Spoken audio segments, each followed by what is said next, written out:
30 juin 2025, il y a 65 ans, que nos ancêtres voyaient enfin leur combat prendre un sens.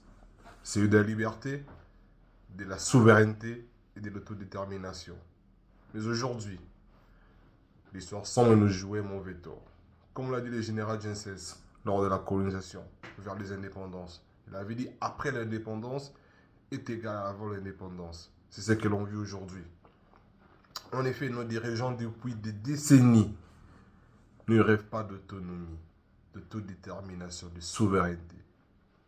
Ils préfèrent tendre leurs mains à ceux-là même qui nous ont pillé nos terres depuis la nuit des temps, depuis le premier contact jusqu'à l'heure actuelle. On négocie notre liberté, notre souveraineté à l'extérieur, auprès des oppresseurs. À chaque fois qu'on a des problèmes, on tend la main aux institutions financières internationales. Or, on sait que ceux-ci ne travaillent pas pour nos intérêts, mais à la logique de prédation. On appelle ça le dépendantisme. Mendier auprès de ce bourreau en sacrifiant sa dignité. Pendant ce temps-là, nos ressources s'envolent. Notre souveraineté s'ébrade. Et la paix qu'on nous vend n'est qu'un écran de fumée. Ah oui, un écran de fumée, parce qu'il n'y a pas d'épée en tant que tel.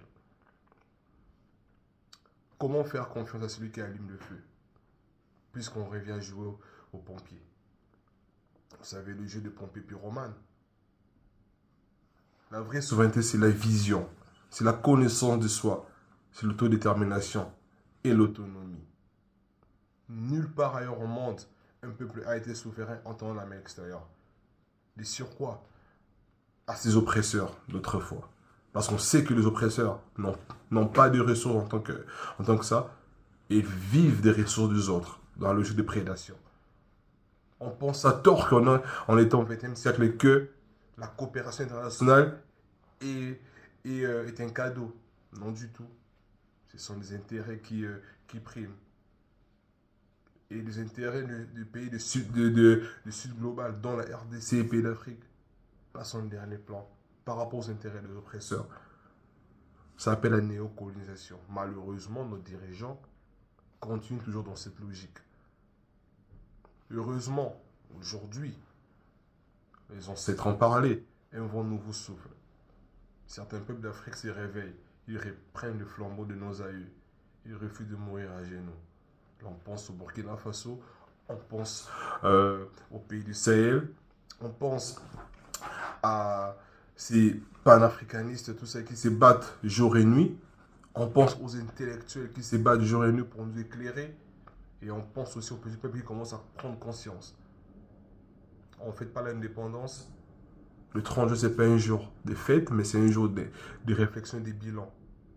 Durant ces 65 ans, est-ce que le rêve de Lumumba est réalisé? Est-ce que les combats menés par King Vita pour contrecarrer l'arrivée des Portugais s'est concrétisé? Malheureusement, non.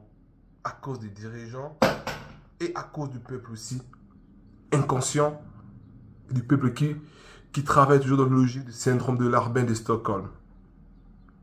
Mais comme j'ai dit tout à l'heure, la vérité, la liberté, l'autodétermination est à la porte.